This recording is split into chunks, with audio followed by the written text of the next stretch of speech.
What's going on, guys? Today I'm going to show you how I replace brake lines.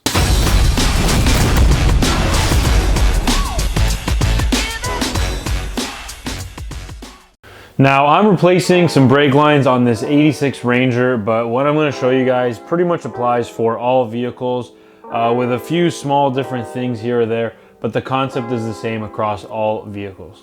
So first things first, why are you even doing this? Well, you might be in an area where vehicles are more susceptible to rust, or you even notice that you're leaking some brake line fluid. If your brake lines don't look great, or they've actually broken and burst and they're leaking, you're going to be replacing your brake lines. So I'm going to show you what you're going to need and how we're going to go ahead and fix that. Now, typically you will have 2 to 4 brake lines, and basically what's happening is you got a proportioning valve, and out of that, that's where your brake lines start. One comes out of the proportioning valve to a T, and then from that T it splits off to each side of the front. And then we have a brake line that runs to the back, and it does the same thing on the rear axle where it hits a T and then it does each of the back wheels. So the brake line that I'm replacing is the one that runs from that proportioning valve to the back rear axle and then splits off. So we'll be replacing it from the proportioning valve to the T on the axle in the back. And what you'll need for this is some brake line. You'll need some fittings. You might be able to reuse the fittings that are on the vehicle, but I always have these extra fittings just in case. And then you're gonna need a flare kit. Now I'm almost certain that this truck is gonna be double flare, but honestly I don't know. To some people they automatically know because it's an American truck or whatever, but I don't do these all the time. So anyways, I got the double flare and I even have a bubble flare. Those are the 2 types of kits you'll have. A double flaring kit and a bubble kit. Now I did forget to mention that there's 2 ways to do this. You can either do it the easy way and buy the brake lines that kind of look like this, and they're already made up and bent and everything, and you kind of got to fish them and weave them through the car. Some people like that. I don't really like it because I actually find it harder to work with when it's fully bent like that, and it's way more expensive to do it that way. I like to just run my own brake lines, and then you just run it however you need to. You flare it at each end and then you're ready to go. Now if you don't want to flare any lines, then that's the way to go. You just buy the full thing and then it'll just be a bolt-in application. You're also going to need some cutters to cut the pipe, and in some cases you'll need to flare the inside of it or ream it out. I don't have that, so I have a really bad Phillips screwdriver that I don't really care about. So anyways, let's get started. We're gonna start taking the old brake line out and then we'll run the new one in place. I'm gonna try to show you how bad these brake lines were. I just got this truck a few months ago, and I got it for really cheap, but I knew that it had some problems. And just bringing it into the garage, applying the brakes just to drive it in, the brake lines blew, and I actually saw them laying on the floor. So as you can see behind me, I haven't undone anything yet. That's someone's repair job. They tried using a rubber hose. They cut out a section of it and replaced it with the rubber hose. Pretty sure you can't do that. The brake lines are way higher pressure than that rubber hose and those clamps can handle. I also lied to you guys. This is not what I was saying. The T that I was talking about is up right here. It actually goes to the flex line first, and then that's the fitting that we're going to be replacing. So this line here, we're actually running that, and then the rest of it is taken care of by the flex line. So I got to find where that used to be bolted, and we're running the brake line there. All right, so what you can do to remove these, all you got to do, since we're going to be running new lines, but we want to try to replace or reuse these fittings, we can cut this right off. It's pretty weak. If you want to use side cutters or bolt cutters, whatever you want. And then before we get going on this, I'm just going to spray it down a little bit to hopefully help us get that out of there. All right, now once you let that sit for a little bit, I'm kind of in a weird spot right now. It's going to be tough to try to do this. But you want to see if you can get that fitting out of there. So you're going to want to hold the nut that it's bolted into and see if you can get her going. Let's see if I can get this. Now this kind of sucks for me because this bracket should be bolted to something. So I'm kind of doing this free air, but I actually ended up getting it.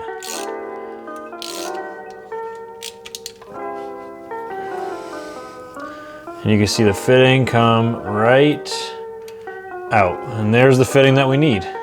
All right, now we're gonna move to the front of the truck again, and we're gonna remove the other end of this brake line. Now, make sure before you go ahead and cut this that you're cutting the right one. It would be horrible if you're cutting a good brake line and it's not even the one that you're trying to replace.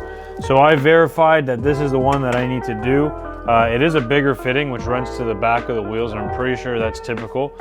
And what we can do is we can just chop that away. Just like that.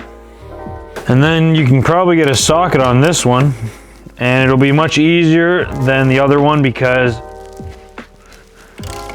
the proportioning valve is holding it in place.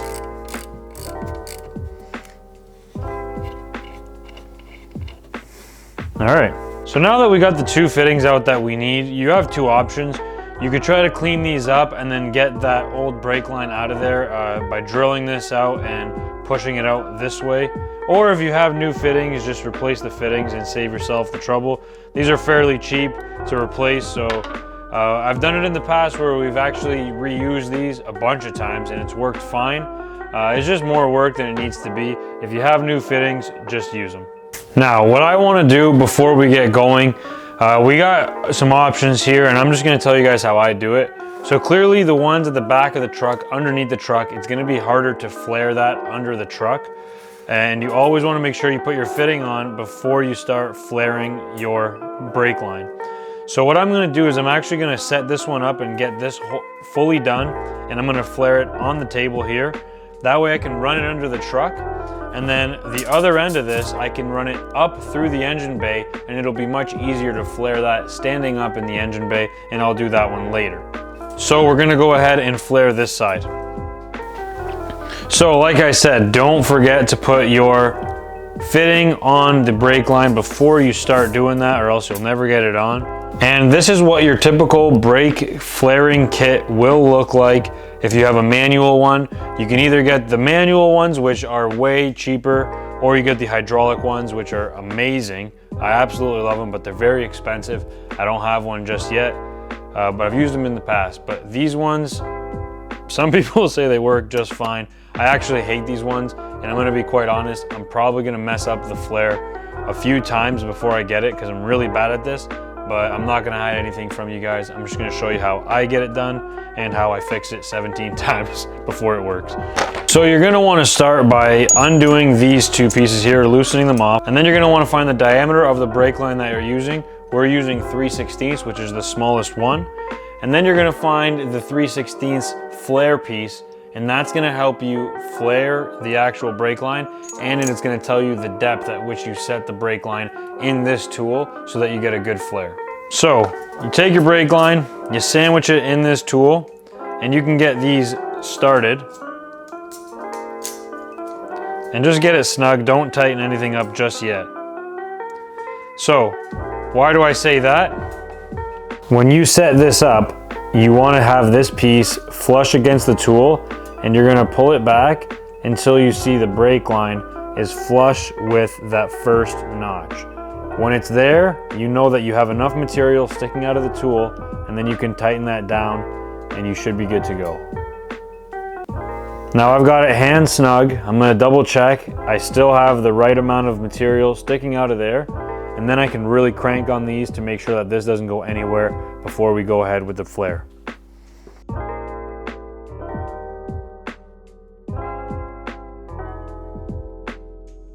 Now that you have it all snug, you're going to want to get your flare piece and put it inside the pipe or inside the brake line, and then take your flaring tool, and you're going to want to match that point so that it's in the center of that tool, and start flaring.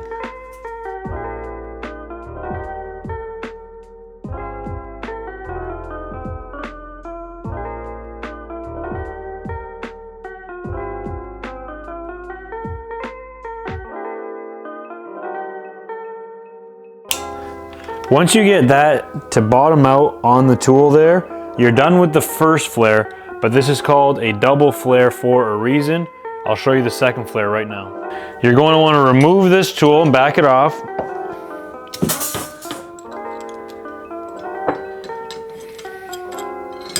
And you're going to remove this tool. You're done with it for now.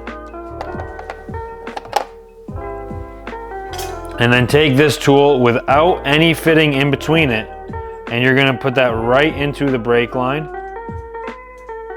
to start the second flare. Now this one, you're not going to put all your strength into it. You're just going to give it a little bit to open up the inside of the brake line.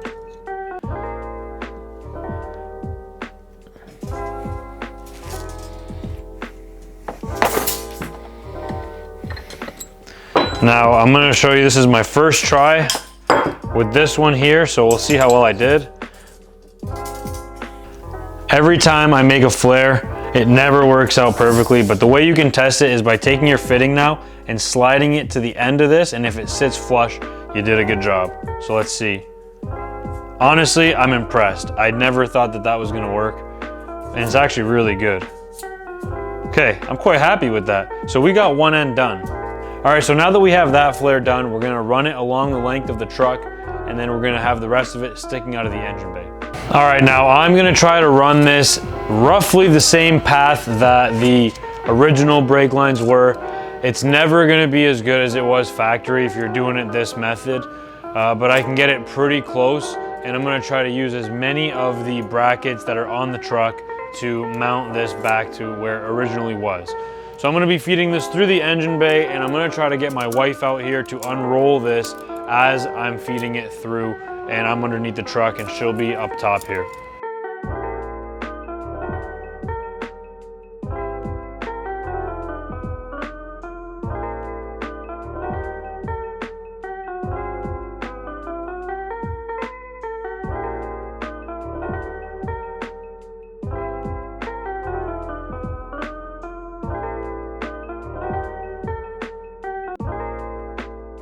All right, so we got the brake line pretty much ran to where it needs to be in the back. So I'm going to work on getting the back wrapped up first, and then we're gonna move back up to the front where it should be easier to work with now that we're standing up here.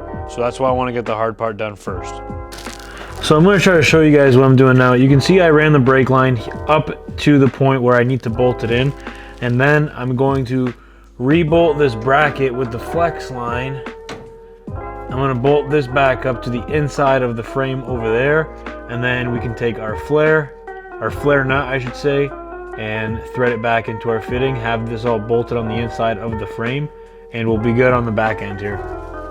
All right guys, so it's very hard to work under a truck without a hoist and record at the same time to make sure I'm getting all the shots, but the back is done. We're gonna move on to the front now, and we got another flare nut to put on here. And we're gonna show you guys how to flare this one. It's the same as the other one, just with a bigger flare nut. All right, so what we're gonna try to do with this one is bring it up nicely, just like the factory one, and then put a bend on it to go into the proportioning valve.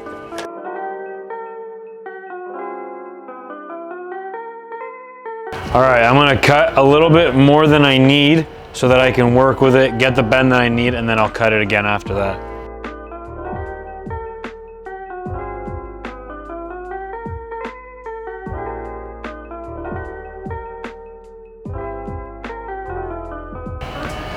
And always, guys, put the flare nut on immediately. You never want to run this whole line and then put your flare on and then forget that you put the flare nut, or you didn't put the flare nut on.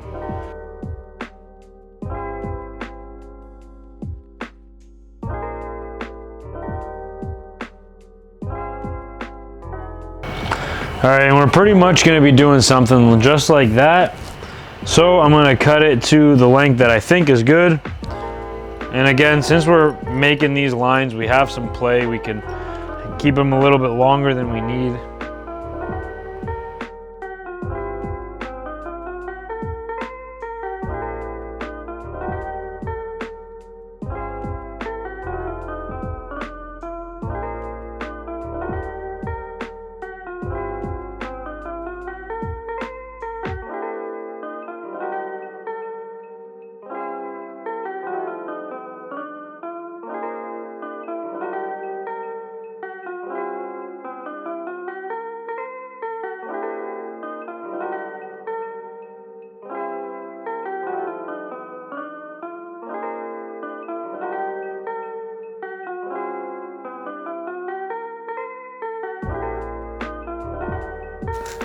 So I'm not gonna lie, these manual flare kits, I absolutely hate them. I always have, but it's all that I got. But I'm really tempted to buy a hydraulic kit now, because this is just ridiculous. I can't tell if that was a good flare or not, but there's only one way to find out, and it's put it all together and see if you got any leaks. Now, when tightening flare nuts, you should always use a flare wrench.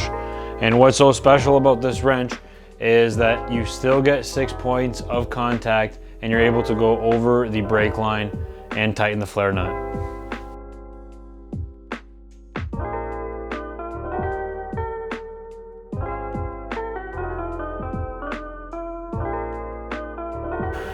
All right, so now we're under the truck. I didn't catch this part, but I actually forgot that I didn't have any brake fluid. So before I left, I actually sprayed the bleeder valves with some WD, and I picked up some brake fluid. So it's been about an hour, those have been sitting. I'm gonna spray them again, but what we're gonna do is we're gonna fill the brake lines up with some fluid, and we're gonna show you how to bleed these brakes. All right, so we're gonna fill the brake lines up right now with some brake fluid.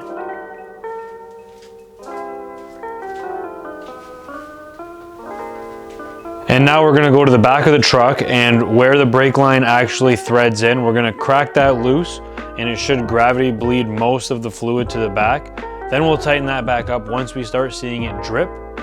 And then we're gonna go to each individual wheel, and my wife is gonna be pressing down on the brake pedal, and she'll pressurize the system, and I'll be going to each wheel individually and cracking the bleeder valve. And once each of those start dripping brake fluid, then you know that there's no more air in the system.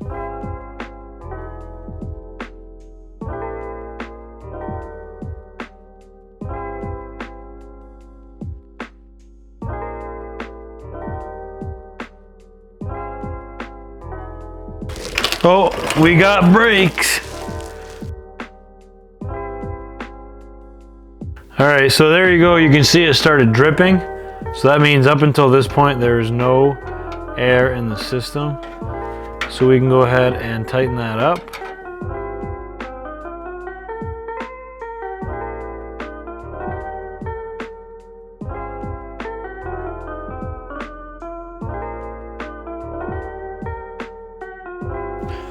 All right, guys, and the last step is to just make sure that you have no leaks anywhere. So whoever's sitting in the driver's seat for you, have them press down and hold the brakes, and then just check to see if there's any leaks. And if not, you should be good. I don't normally do this, guys. I don't do how-tos or tutorials, but this needed to get done anyways. So I figured I would record it and give it a shot. So if I didn't do the greatest, or if you have any advice or comments, concerns, anything, please leave them in the comments, and see if you can help me out, and I can help you guys out. Thank you guys for watching. Hopefully this was helpful, and we'll see you guys very, very soon.